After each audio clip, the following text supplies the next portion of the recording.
So here is the Klein-Gordon equation as we wrote down yesterday in natural units. And this is often written in a more concise notation by combining the time and the space derivatives in a four-vector notation, d mu d nu plus m squared acting on phi. So just in case you're in need of a quick reminder of what the four-vector notation is, here I've got a contravariant index with component A0 and vector A.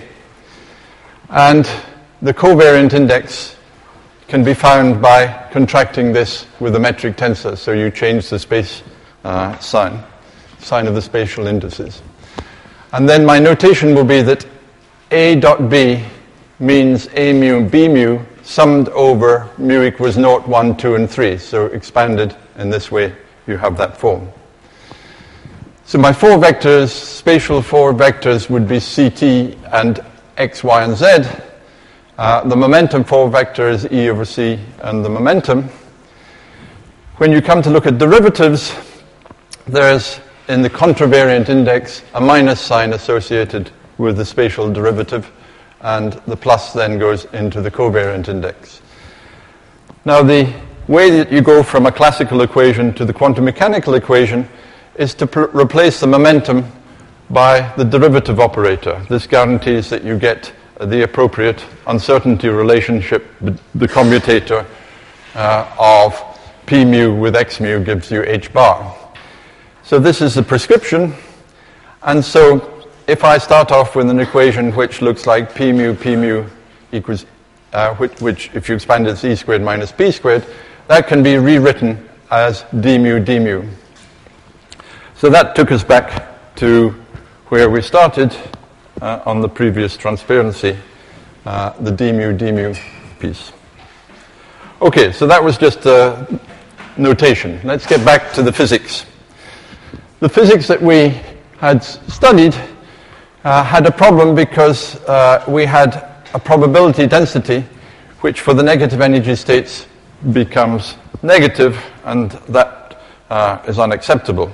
The reinterpretation that we'll see as we go along makes sense, which originally was due to Pauli and Weisskopf, is to say that actually what one's forming here is a four current in which the first element is the probability, but it's a charge density rather than a probability density. That here's the electric charge that enters in the structure. And so, in fact, what we'll find is that it's the electromagnetic charge density that appears there. The negative then doesn't worry you because it just corresponds to the particle going to antiparticle. In that transition, the electric charge just switches signs so that the structure makes physical sense. And as I say, we'll see that this is a reasonable and, in fact, the correct interpretation as we go along. So let me now turn to a discussion of the Klein-Gordon equation. Phi is a scalar field, and in fact, there are scalar fields that we observe in nature. For example, the pseudoscalar pion satisfies the Klein-Gordon equation. All that's relevant here is that it's spin zero, and the pion is spin zero. So this will, what we'll do is develop a theory which is capable of describing the pi plus and pi minus. Pi minus the antiparticle of the pi plus. So how does one work from here? The Klein-Gordon equation is non-interacting, but we want to put in interactions. The interactions that are relevant here are the interactions with the electromagnetic field because the pion is charged. Now you're probably familiar in classical electrodynamics. If you've got a motion of a charge of magnitude minus e in an electromagnetic potential described by A mu, so this is a four-vector notation, A0 will be the normal potential, scalar potential, and this is the vector potential piece, and they're put in a four-vector. You can obtain the classical equations of motion by replacing p mu by p mu plus e a mu. It's called the principle of minimal substitution. It's given to you as a rule, and it is consistent with what one observes. So if we just, for the moment, take this as a rule, later on I'll show you the miracles of symmetry will actually make this rule into a prediction. If we take it as a rule, in quantum mechanics, what you're doing is replacing I d mu by I d mu plus E a mu, where I d mu is the operator relevant to the momentum.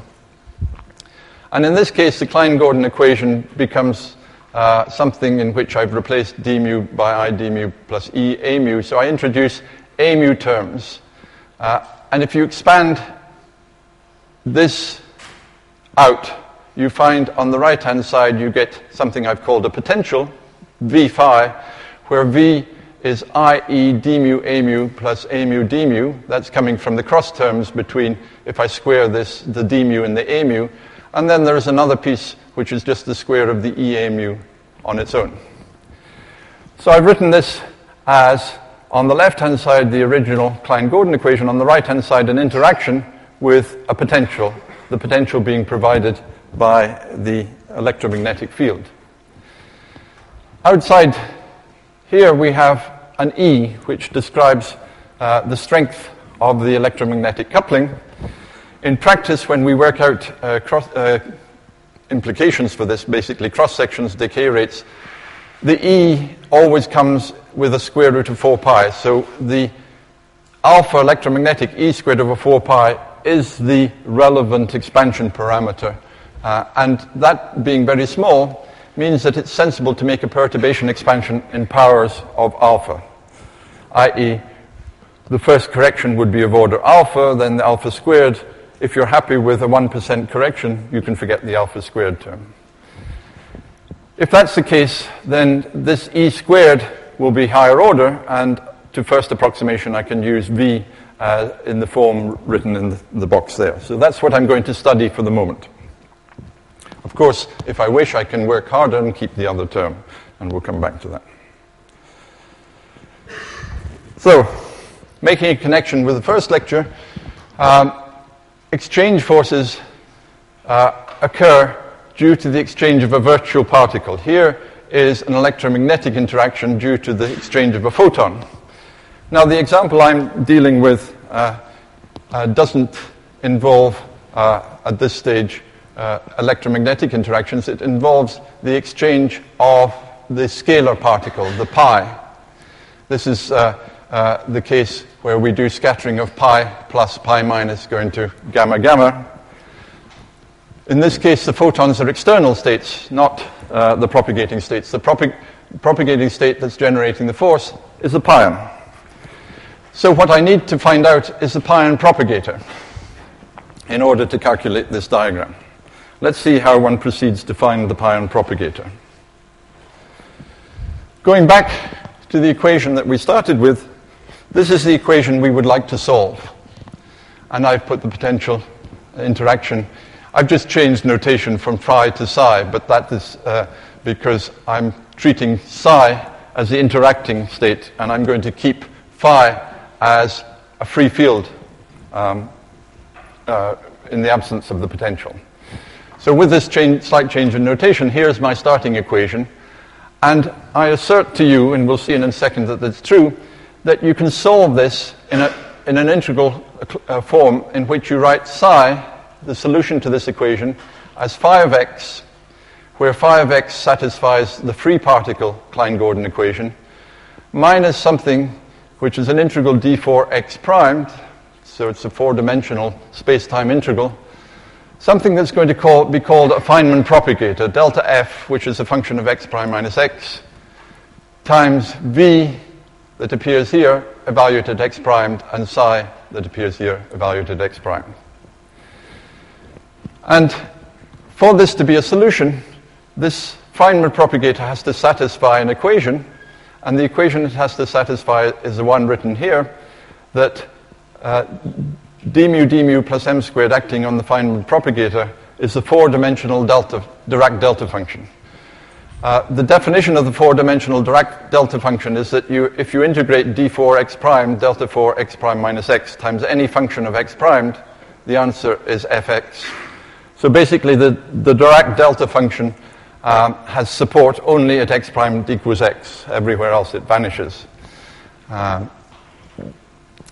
You can make this mathematically rigorous, but as far as the physics is concerned, actually, one never encounters the Dirac delta function on its own. It always is encountered associated with an integral. And using this definition in the red box, you have a well-defined theory.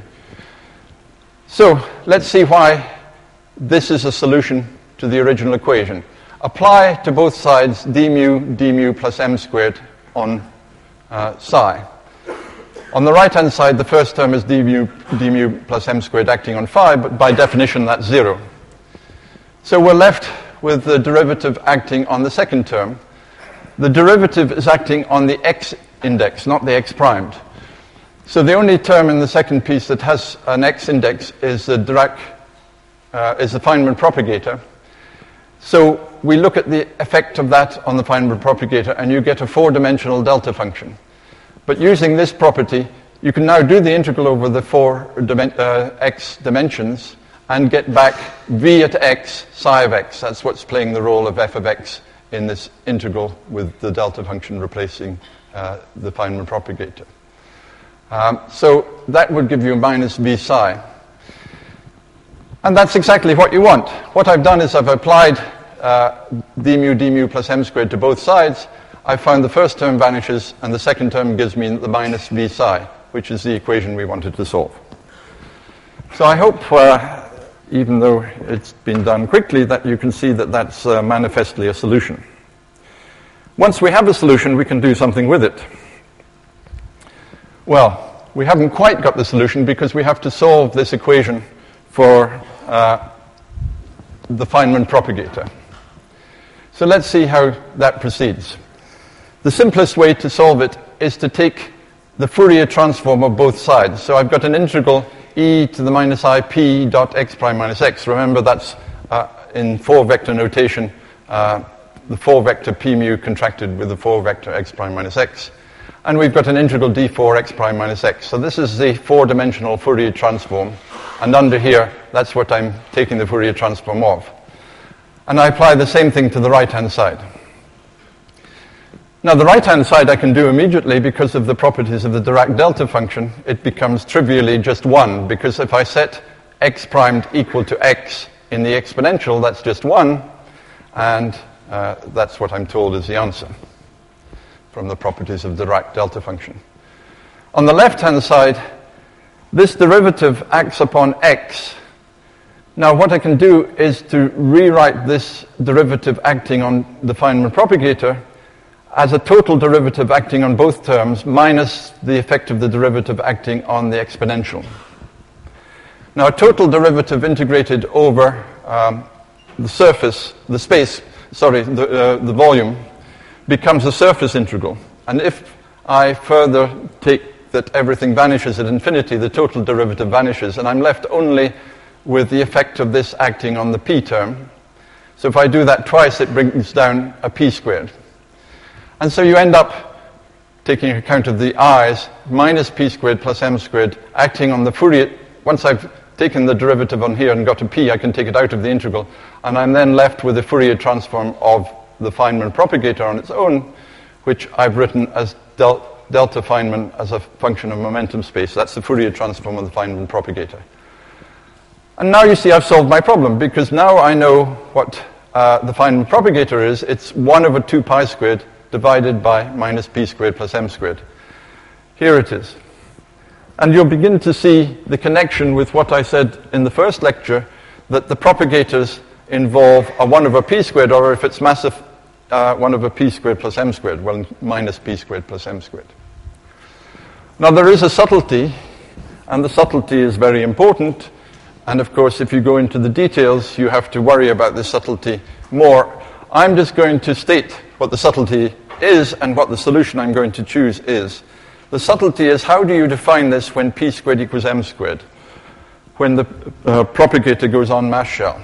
There's an infinity there, and you have to regulate that infinity. And the way I'm regulating it is to add a small imaginary part, I epsilon, so that when p squared equals m squared, we get 1 over I epsilon. Now, as I said, when you actually calculate a cross-section, you actually end up with integrals over p squared, and this is the virtuality of your exchange particle. You must allow, in quantum mechanics, all possible virtualities. So you have an integral over p squared. And what you do is you use this as an intermediate regularization, but once you've done all the integrals, you check that it doesn't depend upon epsilon, that you can take the limit as epsilon tends to 0. So there's a considerable subtlety that's included in here. The solution to the equation requires that you choose the correct regularization, and although we won't have time to see that in detail, this is a reasonable, this is a physically correct regularization. So once I've got the Feynman propagator in momentum space, I can calculate the Feynman propagator in configuration space just by taking the Fourier transform. So this is how one solves for propagators. It's relatively straightforward for the Klein-Gordon equation. And the interesting thing is that once you've got the propagator, the solution to the equation then applies to any potential you put in. I chose a specific potential, but you'll notice that the solution to the equation is now an integral over a known function, that's our Feynman propagator, times whatever the potential is. So this scattering equation solves this integral solution solves the Klein-Gordon equation for an arbitrary potential, and we'll apply it to the electromagnetic one in just a second. So that's the beauty of using propagator theory. It gives you a solution for irrespective of the interactions once and for all. Now, my beautiful PowerPoint presentation would have made this more straightforward. Unfortunately, the wonders of modern electronics seems to have escaped the CERN projector here. So I'm left with having to show you all of this together, and we'll just talk it through. Here's the structure that we start with. It's not exactly a solution because psi appears both left-hand side and right-hand side. So although I demonstrated it was a solution, it's not a useful solution at this stage. In order to get some physics out of it, we have to make an approximation. And the approximation we can make is to treat V as small. For the case of the electromagnetic interaction, that's justified because E is small, alpha electromagnetic is small, and we get a perturbative solution. For the case of the strong interactions, if this potential is in the region where the interactions are strong, we wouldn't be able to get this perturbative solution. And that's why strong interactions are hard to get an analytic solution to. But here we'll study the perturbative expansion. So here, what I'm doing is I'm saying the dominant term for psi is phi. What does that mean? That means that most of the time the particle just goes straight through, like that. So the blue term, the leading term in this Born series, means that there is no interaction. The next term I get by substituting the leading term for psi into this integral, and I get the term in green, where now phi is the solution without interactions. And the interpretation of this is that your particle comes in, it interacts with the potential, which I'm drawn as a finite potential, at the point x primed, and then the observer sees it at the point x, and the propagator, the Feynman propagator, delta f x prime minus x, tells you how the particle gets from x prime to x. That's why it's called a propagator. Now, if you are keen and want to work to order v squared, what you can do is just to substitute this correction term into the original integral equation, and you get the term in red, which involves two insertions of v. And the interpretation of that is now straightforward. It interacts within the range of the potential at the point xm, propagates to, or x triple prime, propagates to x double prime, using the Feynman propagator delta f x triple prime minus x double prime, and then propagates from x double prime to where you observe it using the second Feynman propagator. If v is small, obviously you can just decide how many terms you need to get the accuracy you desire. So this is how perturbation theory allows you to solve the original relativistic Klein-Gordon equation. Now, let's tackle the question about energy eigenvalues. It turns out that the Feynman propagator contains within itself the information that justifies the following observation of Feynman and Stuckelberg. A pi plus propagating forward in time looks like e to the minus IET. It's non-interacting, let's suppose. So you just have the usual phase factor in quantum mechanics that tells you how you move in time. And I'm drawn time going upwards. But I could write e to the minus IET as e to the minus I minus e minus t, which is suggestive, and that's all it is at this stage, that you could reinterpret this as a negative energy solution moving backwards in time. And what Feynman and Stuckelberg suggested is that the negative energy solution moving backwards in time corresponds to the antiparticle propagation. Now let's see how this might help with physics. So here's a physical process. I have my pi plus coming in, as we saw in the previous transparency, and I observe the pi plus going out after it has interacted with the potential, which is sketched in gray. And there are two ways I could imagine it. Here I'm now ordering time. Time t1 is before t2, so we're going upwards as before.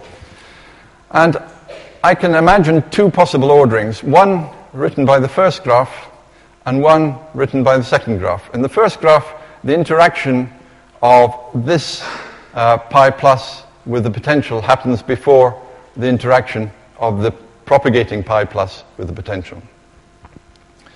But in this second one, it happens after. It happens at time t2, which is later than t1.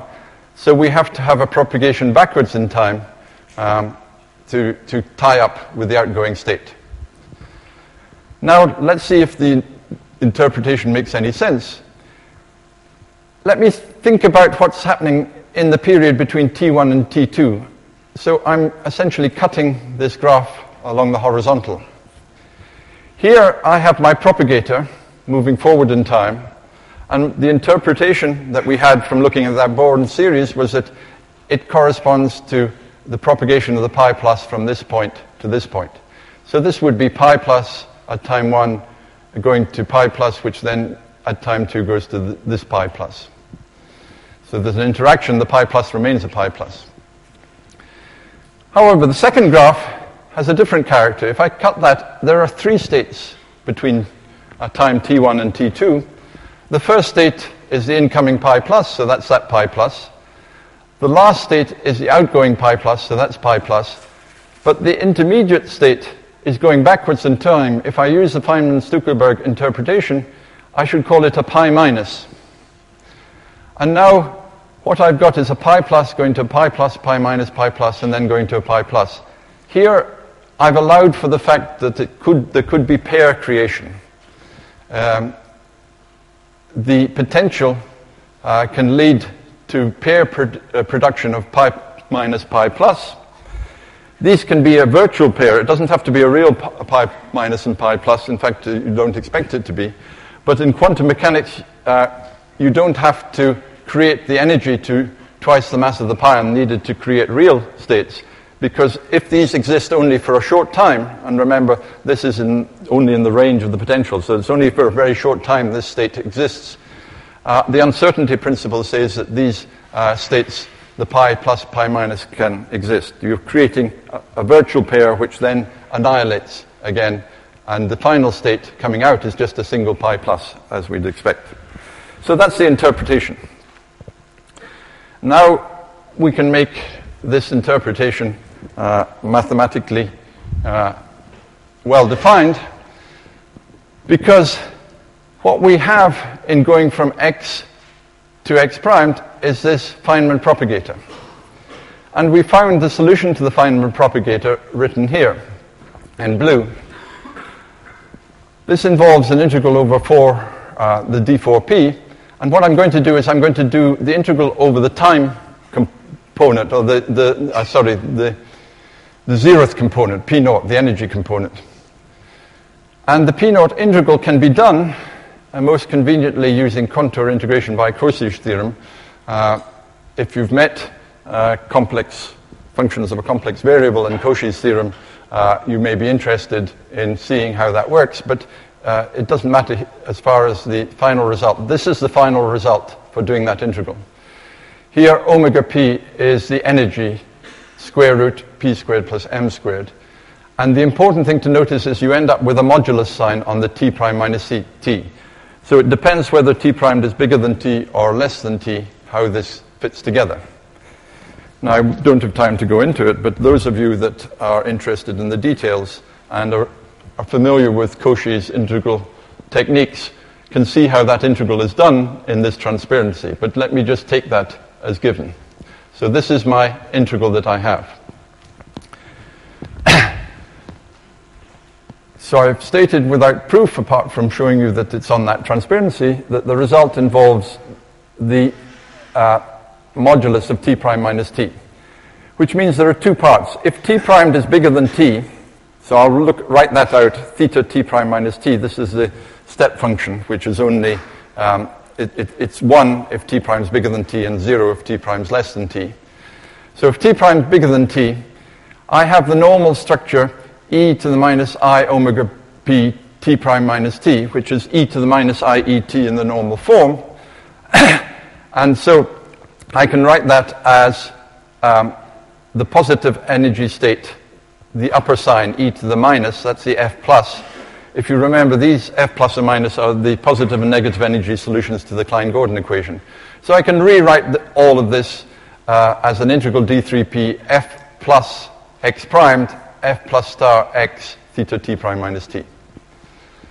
And then the other term, which involves plus I omega p t prime minus t, I rewrite in terms of the f minus piece, with the theta function saying that it's only non-zero when t is greater than t primed. And so you see that the solution to the Klein-Gordon equation says that the propagation involves two separate pieces. And now the identification with the two diagrams we had before follows, because here is the normal positive energy solution moving forwards in time. Here's the negative energy solution moving backwards in time. And the interpretation that we put onto it before makes sense of the fact that there are these two components. So I stress now that I at least have given you the bare bones of the argument that justifies these rather strange statements that we made to start with as to how to interpret the field theory negative energy states. So the negative energy states can be reinterpreted as the antiparticle moving backwards in time. Okay. I still have to calculate something I can measure. Up to now, I've solved the Klein-Gordon equation, but I haven't put it together in a way that I can find a measurable quantity. And measurable quantities in particle physics, in accelerator physics, have the structure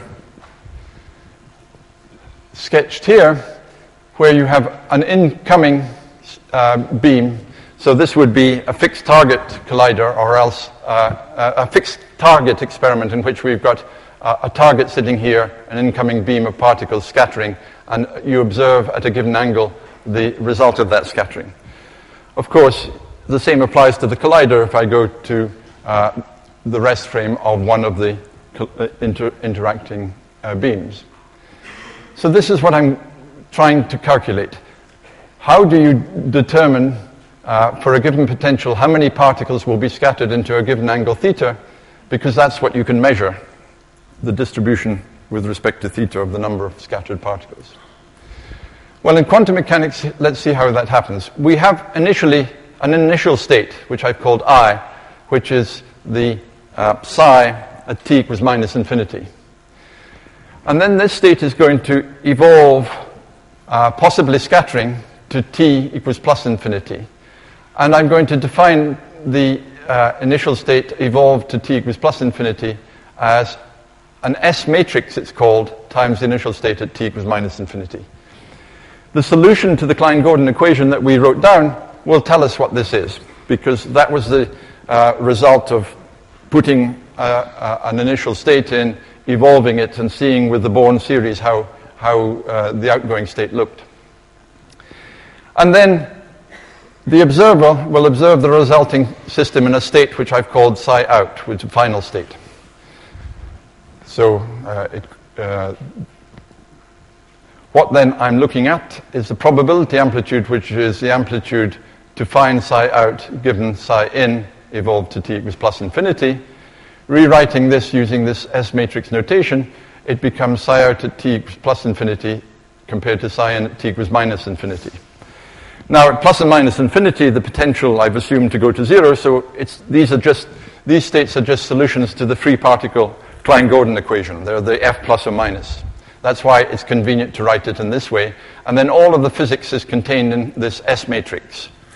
And the S matrix it's convenient to split it up into a piece which is just a Kronecker delta function in which the particle moves through without interaction. That's completely uninteresting as far as telling us about the potential.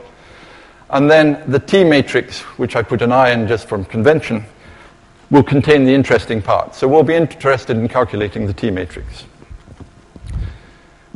Now, unfortunately, again, it would have been simpler had I been able to bring these up line by line, but you'll just have to bear with this.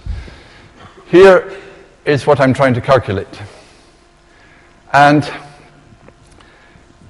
the in state at t equals plus infinity is the solution given in green.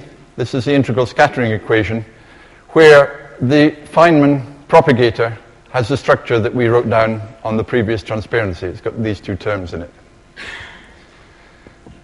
So what I do then is to work out this overlap. This becomes a limit as t goes to infinity of the incoming state, rather the outgoing state, psi out, which I'm going to choose as F plus. It's going to be a pi plus for this diagram. So that's my F plus, just the free particle solution for a positive energy scalar. This is my pi plus. And then there's a probability density function which we actually found in the Klein-Gordon equation. This derivative d naught was necessary in there to make it all Lorentz invariant, acting on my incoming state at t equals plus infinity, which is psi of x. Now psi of x I'm rewriting in the term in green, and so there are various pieces in here.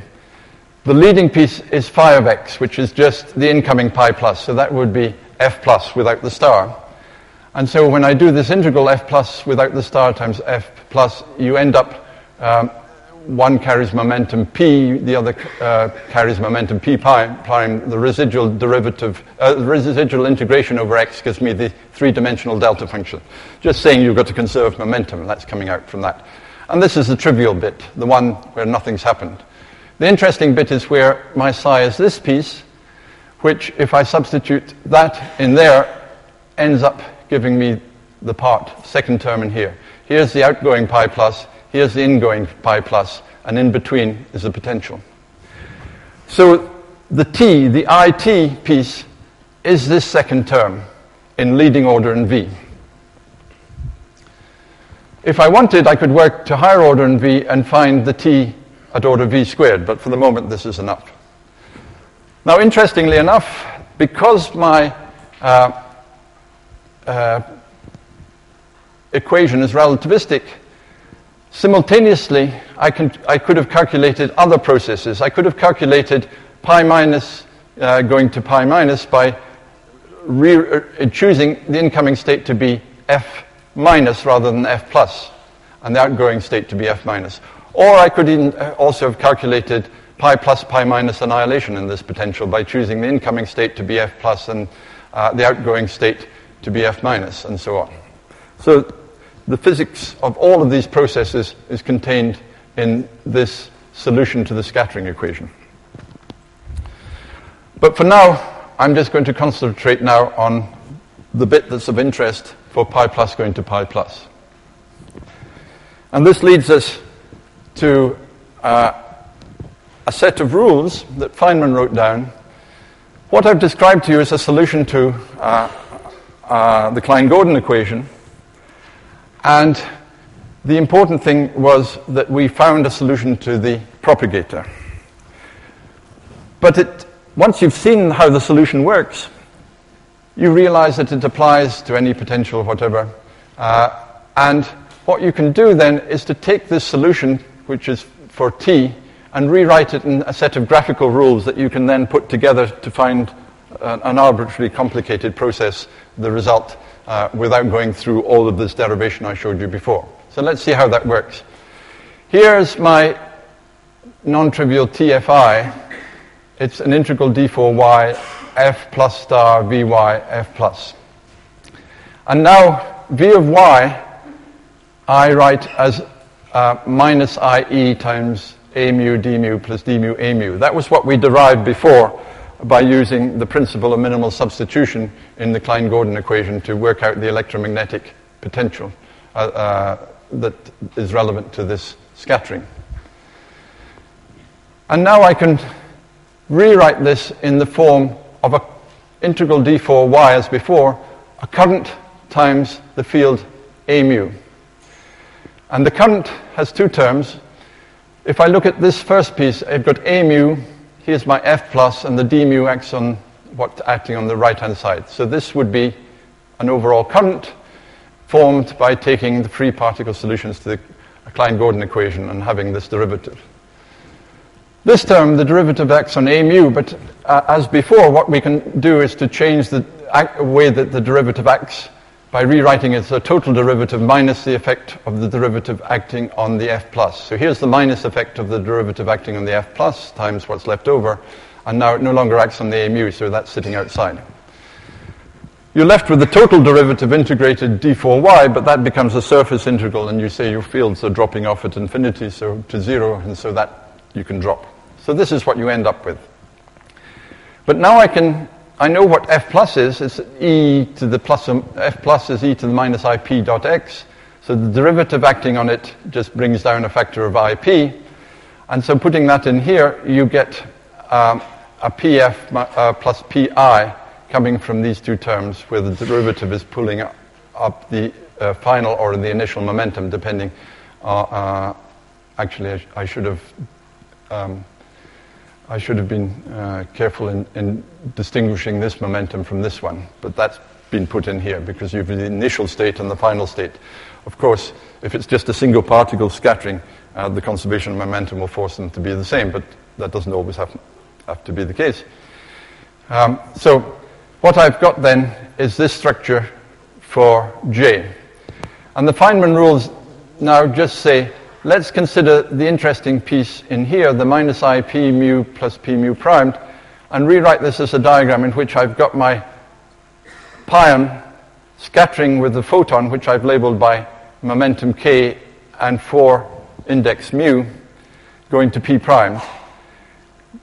Because of the fact that the photon that you're scattering with has 4 vector index, that's the a mu term, the interaction has to keep track of that 4 vector index, and that's where the p mu plus p mu primes. And this is the Feynman rule associated with this interaction. It's an interaction vertex. Okay. Now, I started a little bit late, so let me go on for another 5 minutes to try and develop this a little bit more.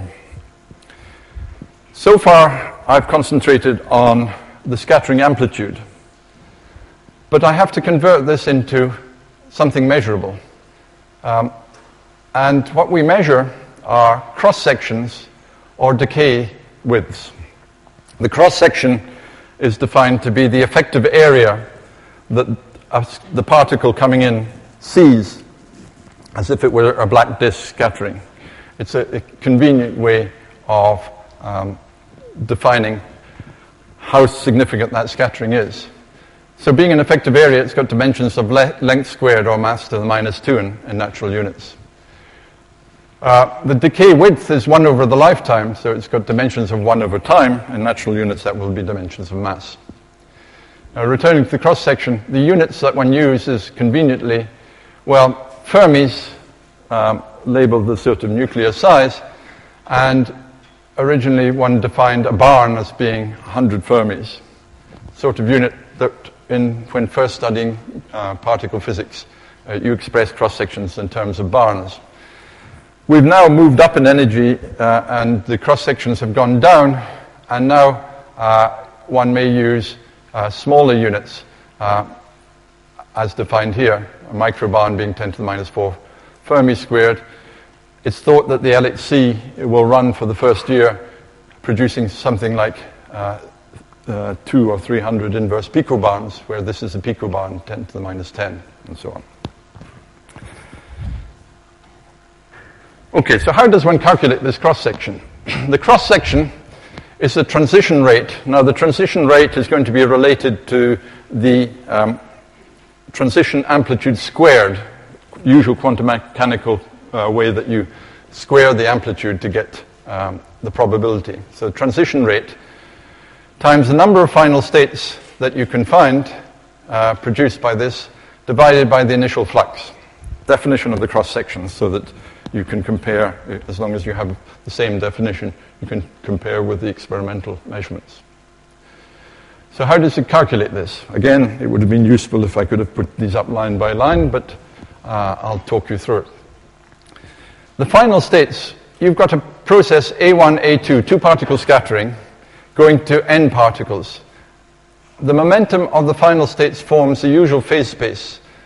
So for a single particle, the number of final states in the volume V with momentum in an element d3p is V d3p over 2 pi cubed, the usual factor that I'm sure you have met in studying nuclear physics, etc. So if we've got n of these, we take the product of this, keeping, at the moment I'm putting everything into a box of volume V. The final answer should not depend upon V, so this will be a cross-check that I've got the volume factors right.